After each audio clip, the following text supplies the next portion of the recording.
आप देख रहे हैं NMF न्यूज और मैं हूं आपके साथ शावनी पटनायक और मेरे साथ मेरी सहयोगी अदिति शर्मा भी मौजूद है।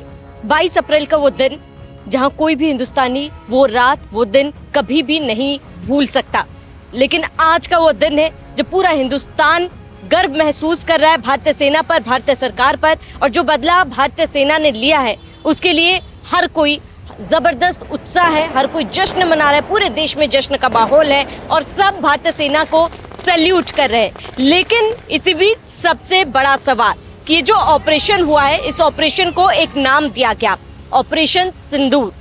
प्रधानमंत्री नरेंद्र मोदी ने इस ऑपरेशन का नाम चुना है, लेकिन आज हम आपको बताएंगे कि आखिर ऑपरेशन सिंदूर क्यों नाम दिया गया, क्या कहानी रही है इसके पीछे, और आखिर प्रधानमंत्री नरेंद्र मोदी ने इस ऑपरेशन को यही नाम क्यों दिया।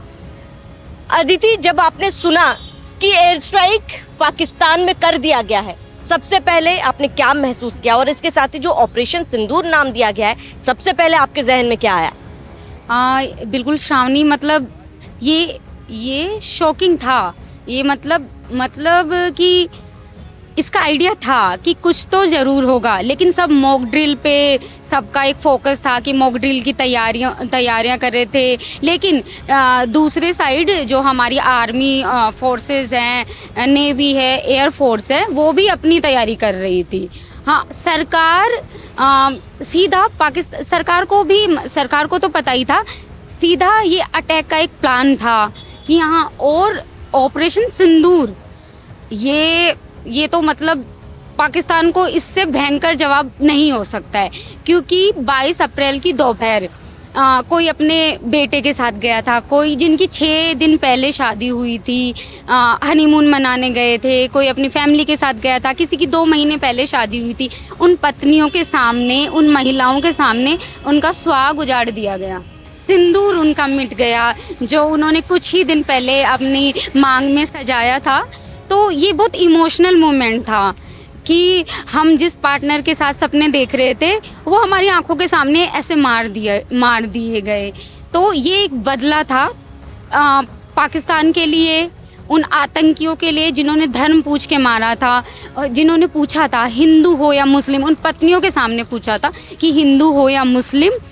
जब तक वो बताते कि हाँ हमारी शादी अभी हुई है, हमें बख्श दीजिए, हम हिंदू हैं, तब तक उनको शूट कर दिया गया। आपने कहा कि धर्म पूछ के मारा गया, धर्म पूछ के मारा गया, तो धर्म बताकर हमने जवाब दिया है पाकिस्तान में।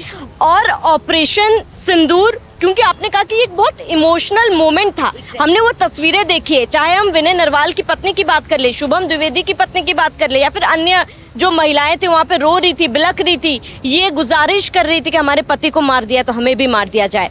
प्रधानमंत्री नरेंद्र मोदी इमोशनल तो थे ही, लेकिन उस दौरान उनका गुस्सा उनके साफ तौर पर देखा जा रहा था, जिसका बदला आज लिया है। का दर्द, उन्होंने उन महिलाओं का दर्द समझा।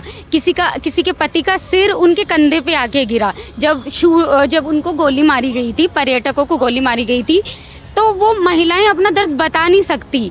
पीएम मोदी ने वो समझा, उस हिंदू की भावना को समझा, जिस हिंदू का जिक्र करके आपने गोली मारी थी, पाकिस्तान के आतंकियों ने गोली मारी थी, वहाँ के आकाओं को, वहाँ की सरकार को शायद सिंदूर का मतलब कभी पता नहीं होगा, लेकिन अब वो कभी भूलेंगे नहीं। बिल्कुल। और अदिति, एक संदेश भारतीय सेना की तरफ से दिया गया जब आज पीसी की जा रही थी, 2 महिला सेना ने, कर्नल्स ने इस आतंकी हमले को लेकर जानकारी दी थी, तो ऑपरेशन सिंदूर नाम दिया गया, उसको पूरा फुल प्रूफ प्लानिंग की गई, होमवर्क किया गया और उसके बाद अंजाम दिया गया, और उसके बाद 2 महिलाएं आके ब्रीफिंग दी है। ये भारत के तरफ से एक संदेश है। बिल्कुल, कि आपने महिलाओं के सामने उनके पति को मार दिया। आज हमारी सेना की जो कमान है वो महिलाओं के हाथों में है।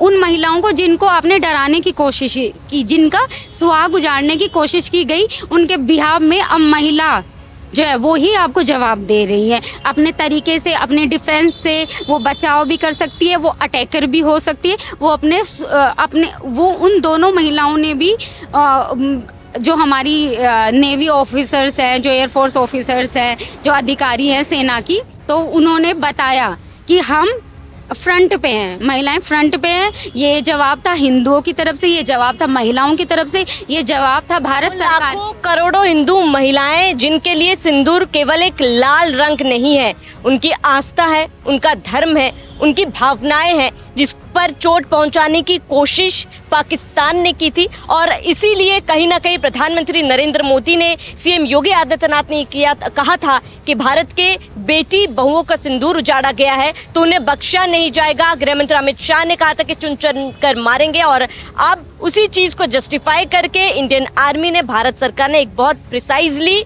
अटैक किया है इस पूरे हमले को, इस पूरे ऑपरेशन को जो है ऑपरेशन सिंदूर नाम दिया है। अब आप समझ सकते हैं कि भारत सरकार ने, प्रधानमंत्री नरेंद्र मोदी ने इस पूरे ऑपरेशन को ऑपरेशन सिंदूर क्यों नाम दिया था।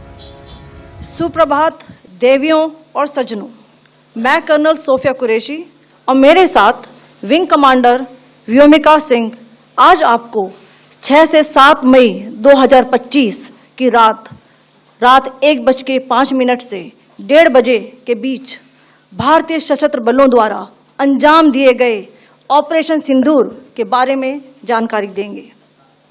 ऑपरेशन सिंदूर 22 अप्रैल को पहलगाम में हुए विभत्स आतंकवादी हमले के शिकार मासूम नागरिकों व उनके परिवारों को न्याय देने के लिए लॉन्च किया गया था। इस कार्रवाई में 9 टेररिस्ट कैंप्स को टारगेट किया गया और पूरी तरह से इसे बर्बाद किया गया।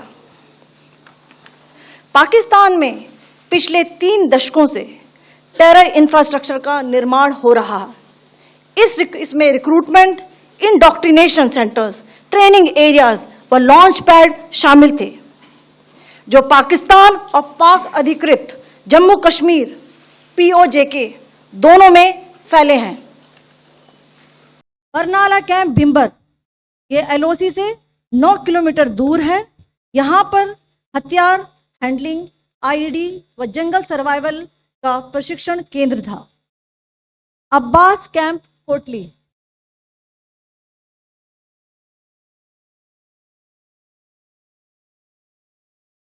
यह LOC से 13 किलोमीटर दूर है। लश्कर तौयबा का फिदाइन यहाँ तैयार होता था। इसकी कैपेसिटी 15 टेररिस्ट को ट्रेन करने की थी।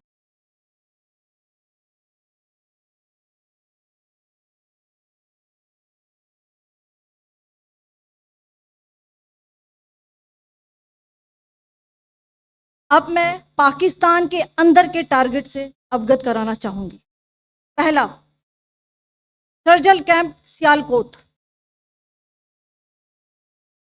यह अंतर्राष्ट्रीय सीमा से 6 किलोमीटर की दूरी पर है, सांबा कटवा के सामने।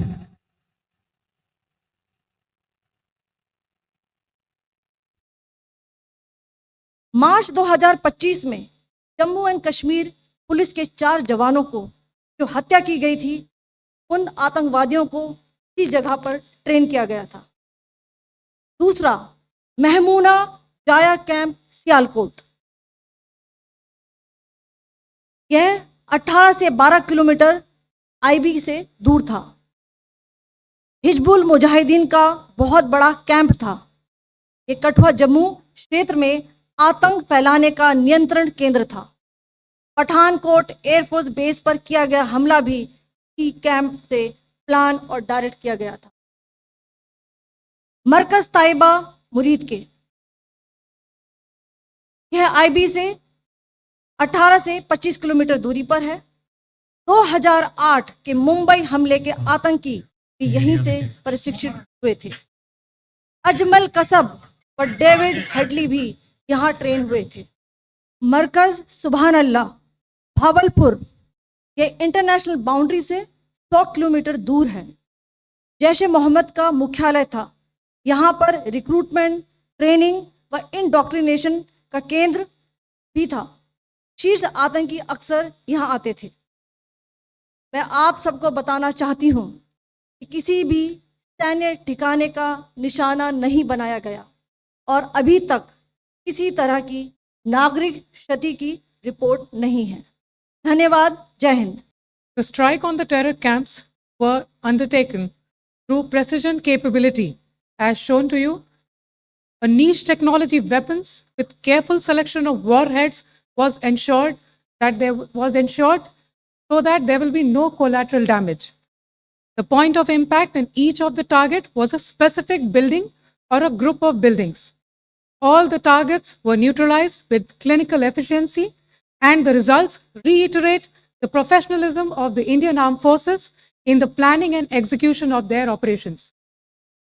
No military establishments were targeted. India has demonstrated considerable restraint in its response. However, it must be said that the Indian Armed Forces are fully prepared to respond to Pakistani misadventures, if any, that will escalate the situation. Jai Hind, and thank you very much.